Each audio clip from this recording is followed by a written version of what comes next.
ગરમીના દિવસો હવે આગળ પણ રહેવાના છે। આગામી દિવસોમાં પણ હીટવેવની હવામાન વિભાગ તરફથી આગાહી કરવામાં આવી છે। જે પ્રમાણે એપ્રિલ અને જૂનમાં ઘણા રાજ્યોમાં તીવ્ર ગરમીનું મોજું ફરી વળશે। તાપમાન એ સામાન્ય કરતાં ઘણું બધું વધી જશે। આ સાથે જ હવામાન વિભાગ તરફથી એવું પણ કહેવાયું છે કે આ વર્ષે દેશમાં ગરમી એ વધુ તીવ્ર બનવાની ધારણા વ્યક્ત કરાઈ છે। ગુજરાત સહિત 4 રાજ્યોમાં હીટવેવની આગાહી છે, જેમાં રાજસ્થાન, મધ્યપ્રદેશ અને મહારાષ્ટ્રનો સમાવેશ થઈ રહ્યો છે। આ ચારેય રાજ્યની જનતાને આકરી ગરમીમાં સેકાવવું પડશે। લાંબા સમય સુધી હીટવેવની સ્થિતિનું નિર્માણ પણ થઈ શકે છે। પશ્ચિમ અને મધ્ય ભારતમાં આકરી ગરમી પડવાની પણ આગાહી રહેલી છે। પીએમના નવગાંવમાં 44.3 ડિગ્રી તાપમાન નોંધાયું છે અને આ સાથે જ રાજસ્થાનમાં તાપમાનનો પારો 41 ડિગ્રીને પણ પાર કરી ગયો છે। પૂર્વ દક્ષિણ ભારતના 5 રાજ્યો જેમાં ભીષણ ગરમીની આગાહી થઈ છે। એટલું જ નહીં, ઉત્તર ભારતમાં 4 રાજ્યોમાં ભીષણ ગરમી પડવાની છે। યુપીમાં 11 જિલ્લામાં હીટવેવની ચેતવણી પણ અત્યારથી જાહેર કરી દેવાની ફરજ પડી છે।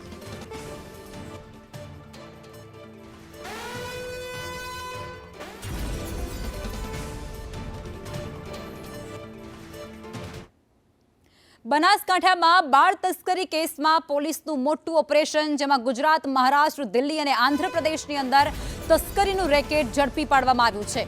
3 સ્થાનિકની ધરપકડ કર્યા બાદ અન્ય રાજ્યમાંથી 3 લોકોને પકડી પાડવામાં આવ્યા છે। અત્યાર સુધીમાં 8 જેટલા બાળકોને વેચ્યા હોય તેવો મોટો ઘટસ્ફોટ પણ થયો છે। પોલીસે તેલંગાણાના મોરગન સહિત 2ને દબોચી લીધા છે। 4 થી 5 લોકોની બાળ તસ્કરીના રેકેટમાં સંડોવણી છે, જેમાં મોરગન અને તેની પત્ની પર અગાઉ પણ બાળ તસ્કરીનો ગુનો દાખલ કરવામાં આવી ચૂક્યો છે।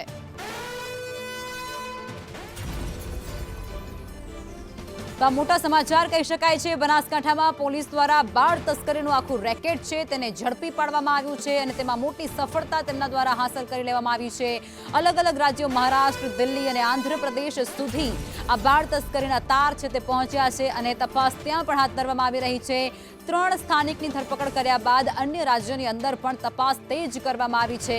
કયા કયા લોકો આની સાથે સંકળાયેલા હોઈ શકે છે તે દિશામાં તપાસ હાથ ધરવામાં આવી છે। આ પહેલા જે 2 વ્યક્તિઓ છે તેમના પર ગુનાઓ નોંધવામાં આવ્યા હતા, ગુનાઓ તેમના પર દાખલ થઈ ચૂકેલા છે, જેમાં મોરગન અને તેમની પત્નીનું નામ સામેલ છે। એ બંને બાદ અન્ય કોણ કોણ વ્યક્તિ તેમની સાથે સંડોવાયેલા છે તેમને લઈને પણ તપાસ હાથ ધરવામાં આવી રહી છે। અને આ જ મુદ્દે સંવાદદાતા ધવલ અમારી સાથે જોડાઈ ચૂક્યા છે। ધવલ, બનાસકાંઠામાં એક મોટું ઓપરેશન પાર પાડવામાં આવ્યું છે, બાળ તસ્કરીનો એક કેસ, જેની અંદર અનેક સવાલો અત્યારે જોડાયેલા છે। વિગતો શું છે આપની પાસે એને લઈ?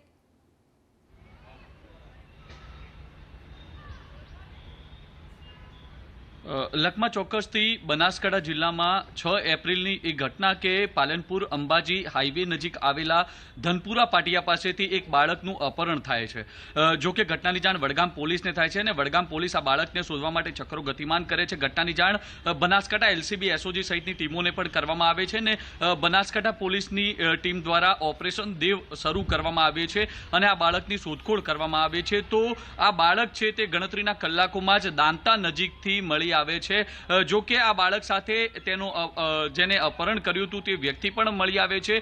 પોલીસ દ્વારા આ સમગ્ર કેસમાં સ્થાનિક 2 લોકોની અટકાયત કરવામાં આવે છે અને આ સમગ્ર મામલે પોલીસ દ્વારા ઊંડાણપૂર્વક તપાસ કરવામાં આવી તો આ સમગ્ર રેકેટે અપહરણ નહીં પરંતુ બાળ તસ્કરી હોવાનો ઘટસ્ફોટ થયો હતો। મહત્વની વાત છે કે જે પ્રકારે બાળ તસ્કરીનો ઘટસ્ફોટ થયો તો પોલીસે આ સમગ્ર મામલે વધુ તપાસ તેજ કરી તો આ બનાસકાંઠામાંથી થયેલા બાળ તસ્કરીના કેસના તાર છે તે માત્ર બનાસકાંઠા સુધી જ નહીં પરંતુ તેલંગાણા સુધી પહોંચ્યા અને તેલંગાણાની એક મુરગન ગેંગ છે તેને પણ ઝડપી પાડવામાં આવી છે। પોલીસ દ્વારા આજે મુરગન ગેંગના જે 3 લોકો ઝડપાયા છે, મુખ્ય આરોપી મુરગન છે તે પણ ઝડપાઈ ચૂક્યો છે અને આ તમામ લોકોને અત્યારે બનાસકાંઠા લાવવામાં આવ્યા છે। મહત્વની વાત છે કે આ તમામ લોકો છે તે આખું બાળ તસ્કરીનું નેટવર્ક ચલાવતા હતા। જે બાળકો છે તે બાળકોનું અપહરણ અથવા આઈવીએફ સેન્ટરોમાં આ બાળકોને વેચવામાં આવતા હતા। મહત્વની વાત છે કે અત્યારે આ 3 લોકોની અટકાયત કરવામાં આવી આવી છે. હજુ પણ અનેક લોકો આ ગેંગની અંદર સંડોવાયેલા હોવાનો ઘટસ્ફોટ થયો છે. પોલીસ છે તે અન્ય લોકોની પણ તપાસ કરી રહી છે. મહત્વની વાત છે કે અત્યારે તો જે પ્રકારે બનાસકાંઠા પોલીસે 4 રાજ્યોના 8 જેટલા બાળકો કે જેમને આ મુર્ગન ગેંગે અન્ય સ્થળોએ વેચ્યા હતા તેનો ઘટસ્ફોટ થયો છે, તેને લઈને પોલીસે તપાસ તેજ કરી છે. ત્યારે કહી શકાય કે બનાસકાંઠા પોલીસે ઓપરેશન દેવ અંતર્ગત માત્ર બનાસકાંઠા જ નહીં પરંતુ આંતરરાજ્યની જે બાળ તસ્કરીની ગેંગ છે તેને ઝડપી પાડી છે અને સમગ્ર બાળ તસ્કરીની રેકેટનો પર્દાફાશ કર્યો છે. જી ધવલ, આપ જોડાયા તે બદલ આપનો આભાર. વરરૂમમાં આગળ વધીએ તે પહેલા રોકાઈ એક વિરામ માટે.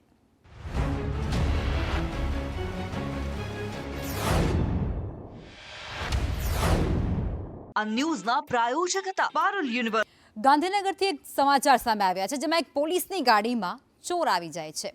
કુડાસણના શ્યામા પ્રસાદ ફ્લેટમાં ચોરીની ઘટના બને છે, જેમાં પોલીસની ગાડીમાં આવી અને તસ્કરો એ ચોરીની ઘટનાને અંજામ આપી દે છે. પાર્ક કરેલી એક ગાડીની વ્હીલ પ્લેટ ચોરી કરી અને તેઓ ત્યાંથી ફરાર પણ થઈ જાય છે.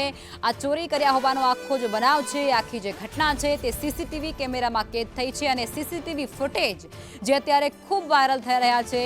ઇન્ફોસિટી પોલીસે આ મુદ્દાને લઈને તપાસ હાથ ધરી છે, પરંતુ આ મુદ્દો અત્યારે ખૂબ ચર્ચાસ્પદ બન્યો છે, ચર્ચાનો વિષય બની ગયો છે, કારણ કે જે તસ્કરોને પોલીસ રોકતી હોય છે, જે તસ્કરોને અંકુશમાં લેવા માટે અથાગ પ્રયાસો હાથ ધરવામાં આવતા હોય છે, અલગ અલગ ટીમો બનાવવામાં આવતી હોય છે, પણ આ બધા વચ્ચે જ્યારે એ જ તસ્કરો, એ જ ચોર જ્યારે પોલીસની ગાડીની અંદર આવી અને ચોરીની ઘટનાને અંજામ આપી જાય છે, ત્યારે આ મુદ્દો એક ખૂબ જ વિચારવા જેવો બની જાય છે.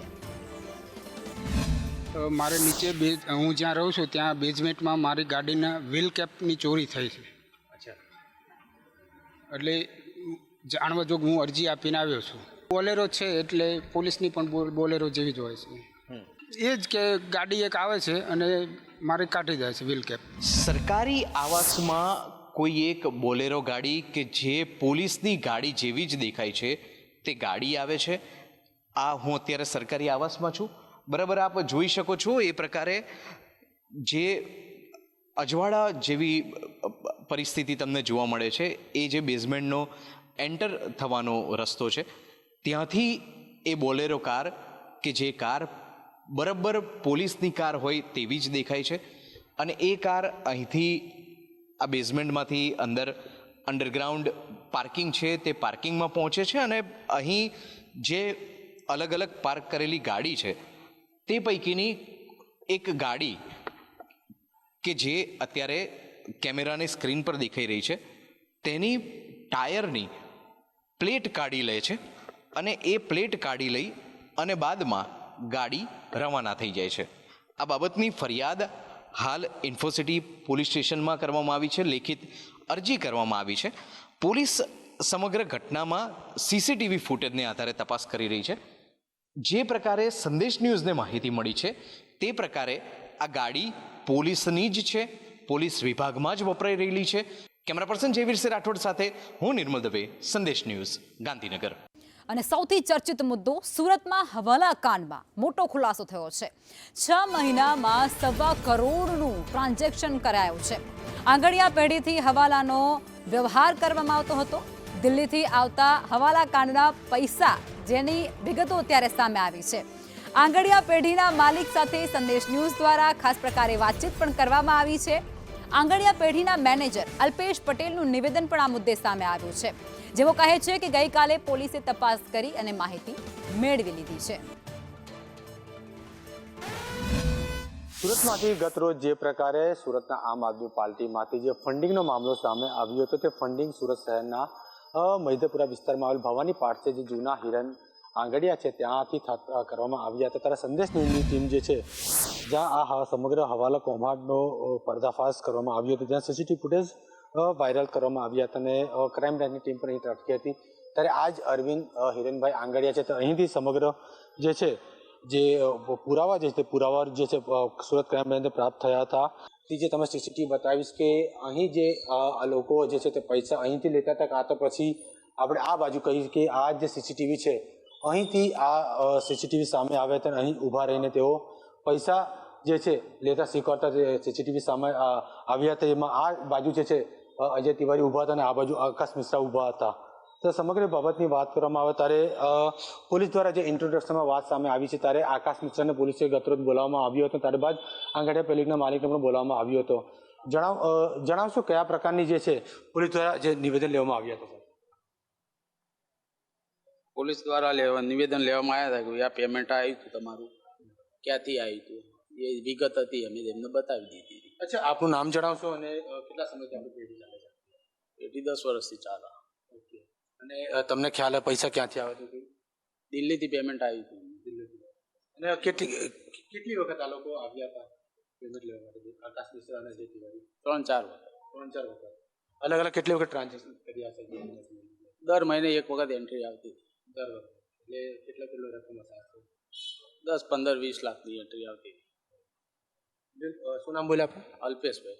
અલ્પેશભાઈ છે જેઓ આંગડિયા પેઢી સંભાળે છે. તેમને પણ પોલીસે ઇન્ટ્રોડક્શન માટે બોલાવ્યું હતું અને નિવેદન લઈને છે તેમને પરત કર્યા હતા, કારણ કે તેમનું કામ હતું જે પૈસા આપો તે પૈસા આપી દીધા. પરંતુ આ સમગ્ર મામલે હાલ હિરેન પહુજા છે અને તે ઉપરાંત આકાશ મિશ્રા અને અજય તિવારી તેમની હાલ ખાસ કરીને જે પહુજા છે એની અને અજય તિવારીની હાથ પૂછતાછ બાકી છે.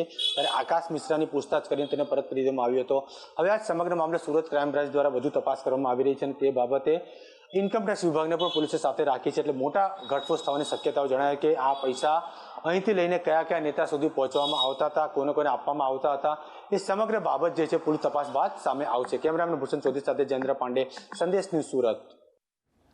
દાહોદમાં ભાજપ ઉમેદવારના પતિનો એક વિડીયો એ વાયરલ થયો છે, જેમાં ધાવડિયા જિલ્લા પંચાયતના ઉમેદવાર સુમનબેનના પતિનો આ વિડીયો છે. ગ્રામજનોને રૂપિયાની વહેંચણી કરતા હોય તે પ્રકારનો આ વિડીયો અત્યારે સોશિયલ મીડિયા પર ખૂબ વાયરલ થઈ રહ્યો છે. સુમનબેનના પતિ મુકેશ ડામોર, જેમનો આ વિડીયો છે, ઘેસવા ગ્રામ પંચાયતની કામગીરીને લઈ અને ગ્રામજનોના સવાલ હતા. ત્યારે ગ્રામજનોએ ભાજપના આગેવાન અને કાર્યકરોને ત્યાંથી ભગાવી દીધા છે કે અમારા કામ તમે લોકોએ નથી કર્યા અને 5 વર્ષ સુધી તમે કોઈ દેખાતા નથી અને માત્ર ને માત્ર ચૂંટણીના ટાઈમે તમે આવો છો, પ્રચાર માટે આવો છો, તેને લઈ અને લોકોએ તેમને રીતસર ભગાડી દીધા છે. ઉમેદવારના પતિનો આ વિડીયો પણ તે બધા વચ્ચે ખૂબ વાયરલ થઈ રહ્યો છે અને આ વિડીયોને કારણે રાજકીય માહોલ પણ ખૂબ જ ગરમાઈ ગયો છે. જુઓ, આ વિડીયો જે અત્યારે ટીવી સ્ક્રીન પર ચાલી રહ્યો છે, આ ભાજપના જે ઉમેદવાર છે તેમના પતિ છે અને એ વ્યક્તિ પોતે રીતસર પૈસા વહેંચતો હોય તેવું તેમાં દેખાઈ રહ્યું છે. પૈસાની વહેંચણી કરતા હોવાનો વિડીયો વાયરલ થતાની સાથે જ આખો રાજકીય માહોલ ગરમાઈ ગયો છે. આજે અમે ગેસવાઈ ગ્રામ પંચાયત છે ત્યાં અમે પ્રસારના ભાગરૂપે ગયા હતા અને મેં એક ફેસબુક ઉપર અને સોશિયલ મીડિયાથી એક વિડીયો દેખ્યો છે. એ વિડીયોની અંદર ક્યાંક એડિટ કરવામાં આવ્યું એવું લાગે છે. અમને એવું બદનામ કરવામાં આવે છે કે અમારે ભાજપને અને સાથે અમને ઉમેદવારને એવો બદનામ કરવામાં આવે છે કે આ લોકો પૈસા આપ્યા. અમે કોઈ પૈસા નથી આપ્યા. અમે અમારી સાહિત્ય અને અમારું જે પત્રિકા છે એ અમે અમારા ભાઈઓને આપતા હતા, એ ના પડ્યું એટલે સીધા અમે અમારી બહેનોને અમે પત્રિકા આપીએ છીએ. અને એ લોકોને પંચાયત વિભાજનનો પ્રશ્ન હતો. અમે કીધું ભાઈ તમને ઠરાવ કરી આપીશું, પણ ખરેખર ગ્રામ પંચાયત ગેસવા જ છે, વિભાજન તો મગાનીસર કરી શકે. એટલે એમને જે કંઈ રજૂઆત હતી એ ખોટી હતી અને અમને સોશિયલ મીડિયાથી ખરેખર બદનામ કરવામાં આવે છે.